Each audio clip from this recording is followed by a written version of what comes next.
In the first quarter of 2022, investors made up a record 28% of single-family home sales. This, according to a June report published by the Harvard Joint Center for Housing Studies, which is up from 19% from the first quarter of last year. John Mendez is a realtor and investor who helps people build wealth through real estate in Connecticut. Another feather in his cap is the fact that Mendez is a bilingual realtor who also speaks Spanish, which allows him to appeal to a wider audience and client base. He grew up playing both football and basketball, which taught him discipline, which he still implements as a major part of his success in his professional life. He joined me this week to have a conversation about smart real estate investing, how to diversify your real estate portfolio, how he celebrates his Hispanic culture, and so much more. I'm Kevin McShann. Let's have this conversation.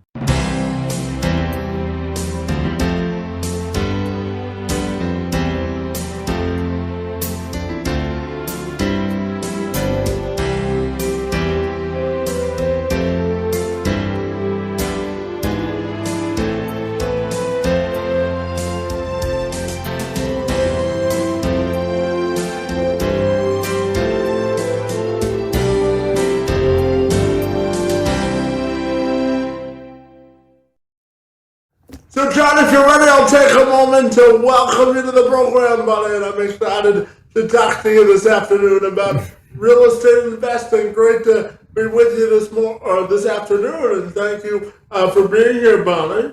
Yeah, thanks again for having me on. Absolutely, buddy, and I know that your day job helps people sort of build wealth through real estate, buddy, both from buying it and investing in it. So tell me about all the great work that you do. Yeah, so I am a real estate agent in the state of Connecticut here in the U.S.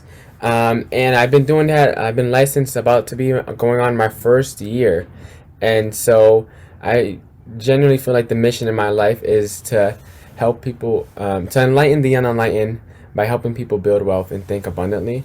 Part of the reason why I started my podcast, but one of the main reasons why I'm in real estate is because with home ownership, it's usually one of the largest financial transactions that people ever, undertake. And most of the time, people don't treat it as if it's a financial transaction, right? Regardless of whether you're selling, buying, investing, or renting, there's always going to be numbers that come into play, and you should always treat it as such, right? Unless you're at a point in your life where you have the kind of money where you don't have to look at zeros because you just have so much money. But for majority of the population, that's not the case, right? So my job is, although I'm a real estate agent, and it kind of has like a salesy kind of, rep behind it, is really to educate and consult people, tell them what the facts are, what's going on in the market, present the objective data, and then from there, helping them strategize based off, what the market currently is, and seeing if that's a good fit for them to transact in now, or helping them come up with a plan to transact in the future and set them up for in the future. Because whether we like it or not, everyone's going to need to transact in real estate, whether it's renting, investing, buying, or selling at some point in the future. Now, John, here comes the softball question, buddy. What are the top three things you think people need to consider when they want to sort of build wealth in real estate? Yeah, so and I'm gonna answer this question because it really varies on the person's personal situation. But for the normal everyday person, that has a traditional job and has a family and going on, and doesn't have a boatload of money just sitting around, the top three things to consider when you want to invest in real estate, or you just even start building your wealth, right? So homeowners have about 40 times more wealth, a higher net worth than renters, right? because home ownership is the proven thing to build your wealth. And so the number one thing I want everyone to consider is that your first home doesn't have to be your dream home. Too many people come in thinking they have to buy the very best home, and they end up purchasing something that costs more money than they're willing to pay and that they're probably able to afford, right? So just know that your first home is the stepping stone to then building up to that dream home, right? You don't buy usually a million, two, three, four, $5 million properties, you know, from the jump. You start off with your condo and you build your way up. You sell that home probably and use that money to get into the next home, then sell that next home to buy to the next home, and you start building up your wealth that way. I'd say the second thing is that your pre-approval number isn't your actual budget. The bank does only looks at, really your income and stuff, and they give you a number based off your income.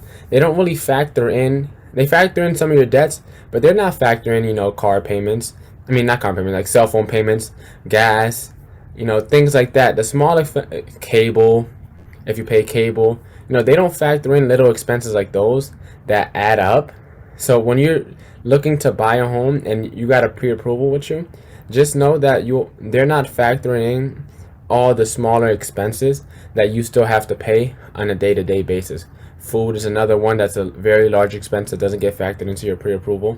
So know that your pre-approval isn't actually your budget. You have to know your budget and then base that off your pre-approval to know what's a comfortable price for you to pay monthly for a home.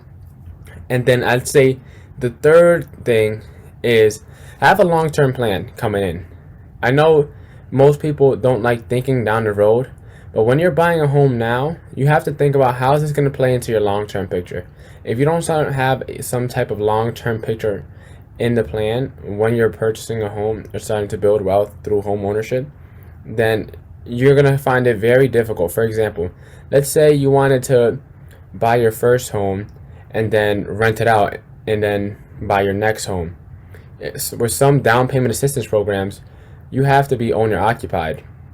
So then, yes, you bought that first home, but that screwed up your plan to then move out and buy your second home because you had to be an owner occupied in the first home, right? So have a long-term picture in play when you're going to buy that first home so it doesn't screw you over in the long run.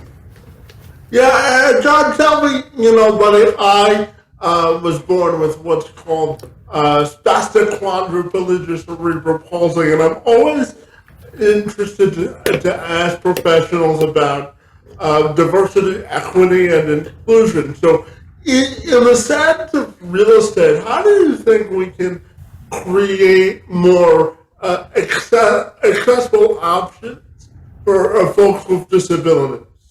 For folks with disabilities, well, I say part of it is really, awareness.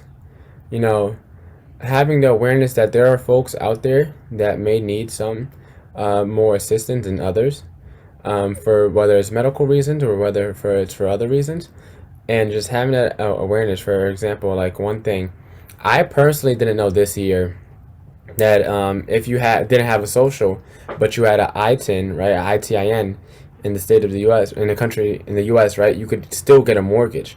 I personally didn't know that until this year, right? So little things like that, it's like aren't I guess advertised or marketed as much to people. So it's like having that awareness, I guess, will probably be the main thing, because there usually are programs out there. It's just you might have to work a little extra to have to find them.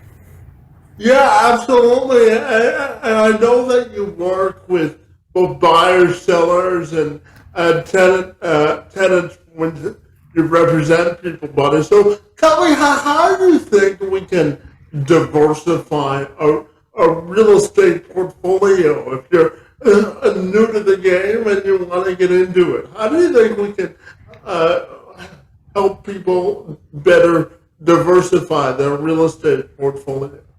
So I'm gonna answer that question from someone that's trying to first start off, right? Kind of like you asked. A real estate investment trust is a very good way if you don't have a lot of capital and you're just starting off, which is usually most people that are just starting off don't have that much capital, to get into real estate and get your feet in the game. And A real estate investment trust is pretty much almost kind of like an index fund, but instead of equities, it's with real estate investments. So you pretty much are investing in real estate into the REIT, and then the people who own the REIT actually do the investing in real estate. But it's still a easy way to get in. Another easy way to get in is Fundrise, and it's kind of like a real estate syndication at a much smaller scale. Because typically with syndications, you have to be an accredited investor, meaning you either have to make $200,000 a year if you're filing taxes solo, and I believe you have to also have $1 million net worth, excluding your personal residence. So Fundrise is a way to get into syndications without having to have that much income or net worth, because a lot of people don't. So Fundrise and real estate investment trusts are two ways to diversify and get into real estate investing without having to have too much capital. And John, when you look at first-time home buyers, a lot of the time, first-time home buyers are told that they have to move with the market and sort of not take too long to make real estate decisions. So tell me, when you're working with first-time home buyers, what's the key to sort of making sure they go through the home buying process successfully? The first part of going through that successfully, and this kind of, even if it's not first time home buyers, but it's even more important when it's first time home buyers, is what I do is a consultation. Before I go out there and start showing people houses and anything like that, I have a consultation. And in that consultation, it's kind of like a strategy session. I get an idea as to what their needs are, that they're thinking, what's their plan that they have in mind. And then from there, I ask them what have they heard about the market. Because as you know, with the news out there, there's a lot of information that gets put out. Not a lot of context is usually given with that information. So, and as you know, with the media, it's usually negative headlines. So a lot of people have these predispositions coming into home, trying to buy a home. And part of the first time home buyer consultation I have is just finding out what their needs are, kind of debunking some of the myths that they had, if they have any, and helping them come up with a strategy to win in the market, whatever the market that we're in is. So what I was telling first-time home buyers, 6 months ago, isn't going to be the same thing I'm telling them now, because the market is fluid. And pardon me. And the market from 6 months ago isn't the market I have now. But it's kind of just educating them as to the steps and finding out what they need, debunking any of their myths, and then telling them, here's what we can do to make sure that we win in this market. And there's a very good saying that one of the people in my office says, conflict only arises when expectations aren't met. So kind of setting the expectations up front so that conflicts don't arise down the line. And the reverse question to that, when you work with sellers who want to sell their houses, I'm curious to ask you about what you tell sellers in order to maximize their investment when they go to sell their houses. Yeah, so the main thing I tell them is that positioning is everything, especially in this market where everything is changing. The buyers aren't as so hungry to buy a home sight unseen and waive every contingency. Buyers are having a little bit of buyer's fatigue. It's not the market that it was 6 months ago. You can't just put a sign in the yard and it sells automatically, right? Things are starting to change. We're in a shifting market right now. And so where you position your home is extremely important, because as you know, you never get a second chance to make that first impression. So right now what I'm seeing, at least in my local market, is homes when priced properly are usually selling within the first 2 weeks, right? And so, the part of the thing is just trying to help them understand where we're at, where we've come from and why we're not there no more, and where we can position ourselves, because the listing price is nothing but an asking price, right? That's not where we always usually tend to end up. So the importance of positioning so that we make the strongest first impression and drive as much traffic to the home within that the first couple weeks that it's on the market. Yeah, and John, I know that you grew up playing both basketball and football, and it really taught you discipline, buddy. So tell me about your athletic days and how they helped to translate into what you're doing today, buddy.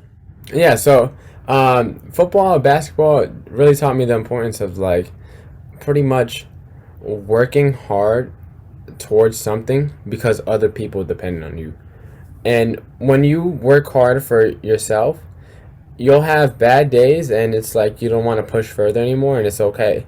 But when you have bad days and you know other people are reliant on you, um, it makes you push an extra mile. You know, you go usually a little bit harder. You try to persevere a little bit longer because you know other people are reliant on you. In terms of what I'm doing today, I feel like on a personal level, football has helped me develop into such a well-rounded man and human being in general. I've learned so many things, especially emotionally. Football was able to help me build my emotional intelligence so much because it was the first time where I could really experience a whole like spectrum of emotion, whether it was anger or whether it was sadness or whether it was crying or whether it was happiness, excitement. I was able to experience that with a group of people that were all there to do the same thing and just be there and play football. And so that helped me really develop into a very well-rounded person, especially emotionally, which is very big in I think virtually every aspect or every career path, because in virtually almost every career path you're dealing with people, and it's not black and white, night and day all the time. People have bad days, and it's like trying to navigate through people's emotions and having navigate through your own emotions is a very important part of life. So that's one of the biggest things that I learned from football, that helped me become a way better person. Yeah, and John, I know that you recently got your real estate license. So anybody that may be watching this who may be an aspiring realtor, what would you tell them about the process and what they have to focus on in order to get their license? Yeah, I'd say what you have to focus on essentially is getting straight into work. Find someone that can help mentor you, whether that's a coach, whether that's you joining a team, whether that's you having a mentor that is just willing to take you on. But find someone and get after it immediately. Another thing too is don't let creativity fool you. I was the victim of creativity. I always have a bunch of ideas in my head. I'm extremely creative.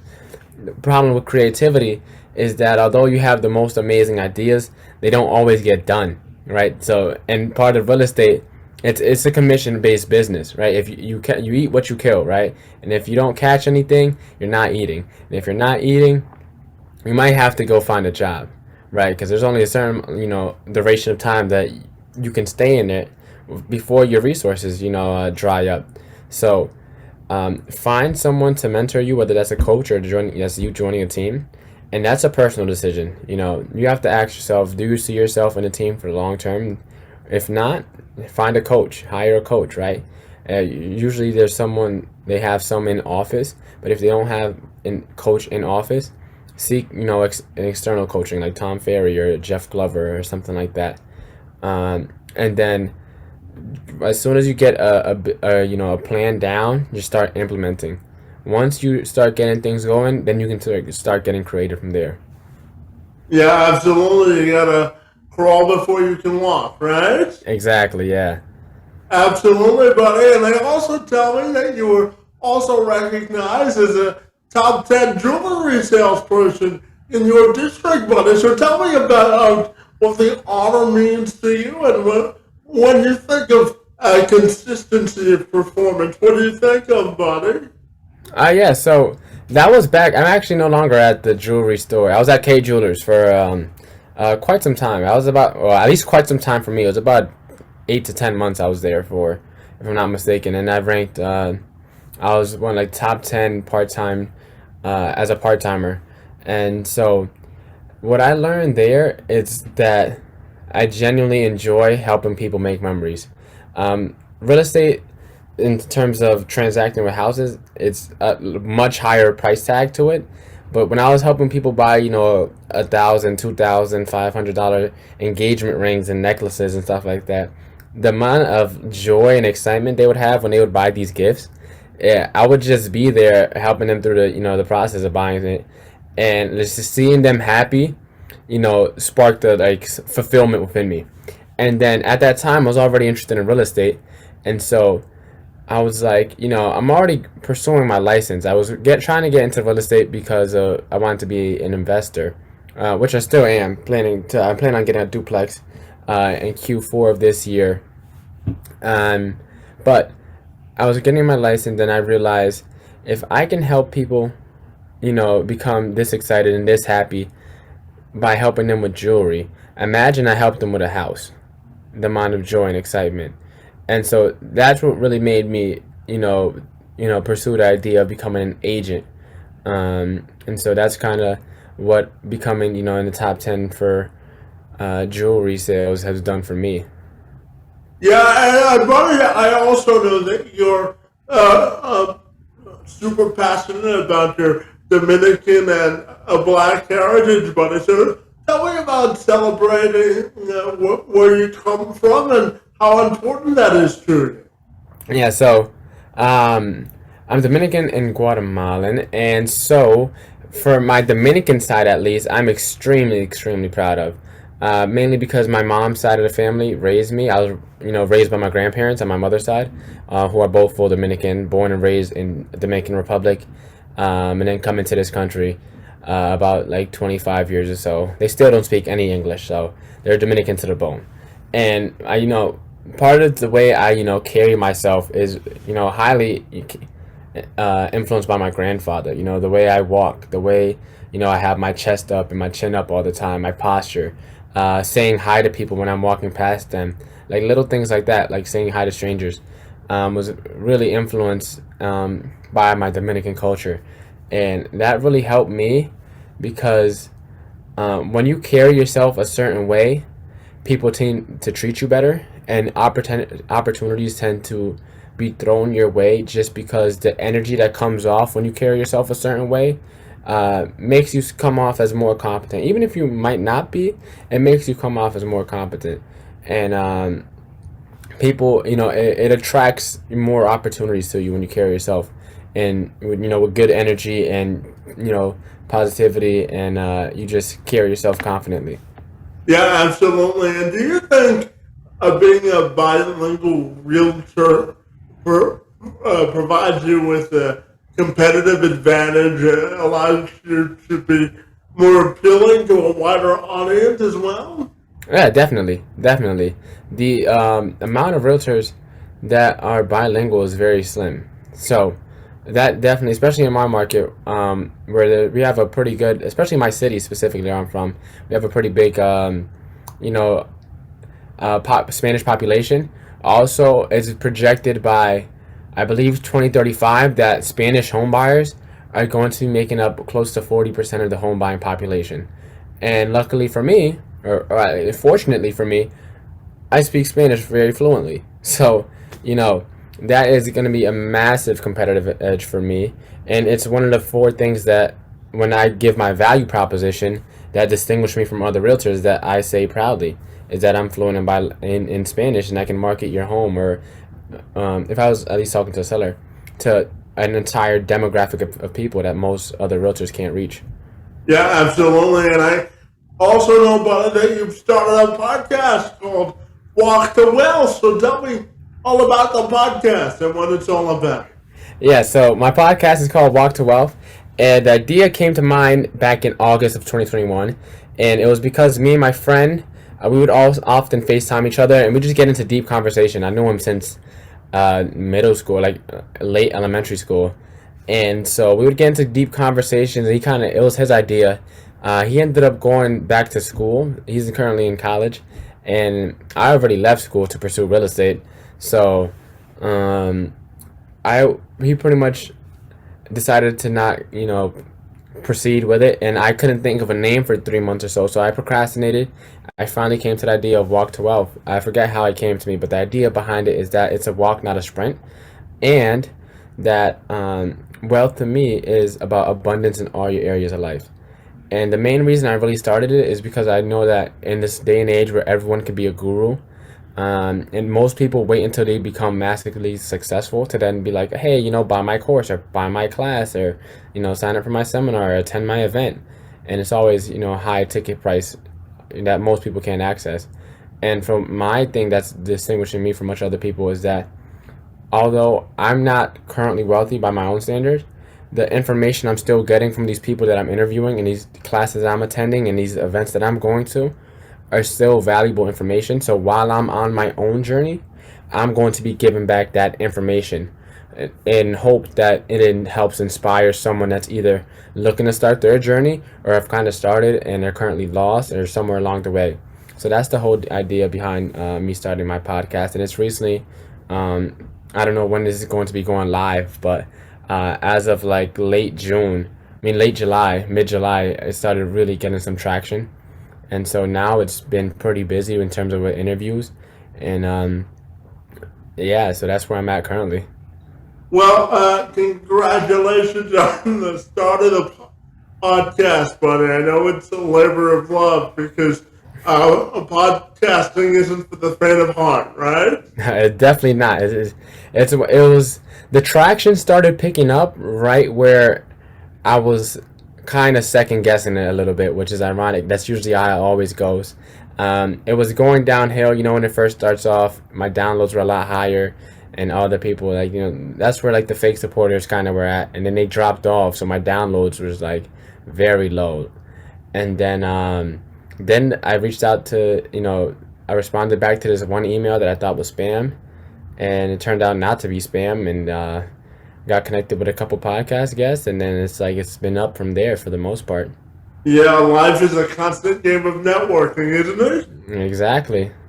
Hey, as a realtor, tell me about the importance of building relationships and how critical that is to generating business. It's the utmost importance. The utmost important, whether that's relationships with your co-brokes, or the relationships with your clients and past clients and friends and families. The only way that you will ever make any type of dent in this industry is by making relationships. If you're thinking strictly from transactions, it's going to be immensely more difficult to succeed for uh, uh, you know for a very long period of time. Relationships help you because when you have another agent on the other side of the transaction and they know your reputation, they know what you stand for, they know how you do business, they will be more likely to want to engage in business with you and things will go smoothly. And then from in terms of, with friends, families, and past clients and things like that, when you come from, building a relationship and networking, they're going to be more likely to, recommend and refer you to their friends and their families and their network. And that way you can grow. And as already probably know, is that there's no better, person to work with than a referral. And so, Yeah, word of mouth is important in real estate, isn't it? extremely. Your name is of utmost importance when it comes to real estate. Yeah, it's the same in journalism, buddy. When you lose your name, you don't have anything to stand on, right? Exactly.